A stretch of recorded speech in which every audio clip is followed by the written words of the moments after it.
Guys, ay kakabsat. Good morning. Good morning sa inyong lahat. Eto guys, kararating lang namin ni Papa Raul. Punta kami sa palengke at sa site kami namili. At itong napamili namin. Eto. Luluto kami ng sisig. Bumili ako ng kalahating maskara. Eto. Yan. 210 ito guys, kakabsat. Yan. Papalambot sa pressure cooker. Ito na, i-pressure cooker ko na yung tenga. Yung kalahati maskara. Ayan. Ayan yung atay, yung utak. So, ilagay mo na. Alam mo naman ako takot akong mag-sarado dyan Sigado. Baka mamaya, no? Maraming kaarte. Pag namali dyan naku, pag namali dyan, sabog. Mga kaarte yan. Mahirap na. Yan.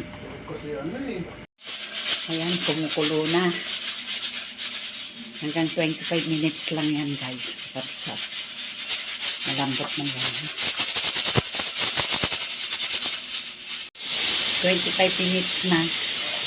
Kaya enough po na. Ayan, pinasisinguan ko na lang.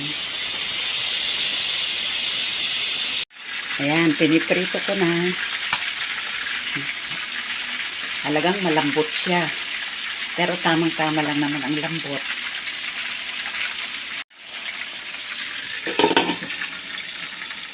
Ito na lang ang natira sa sisig. Kasi tanghalian namin sa kahapunan. Ayan na lang ang natira. Ano guys, gabi na naman. Eto, kami lang dalawa ni EJ. Dito sa bahay, may pumasok na si Carol, si Papa Raul. Overtime siya sa pagpapasada. Mamaya na lang daw siya uuwi mga 10. Kaya ayan, namamasada pa. Ano guys, kakabsat. Thanks for watching. Ingat-ingat kayo. Shout out sa lahat ng aking mga subscriber. Maraming salamat sa pagtangkilik. Okay guys, love you all. God bless. Bye.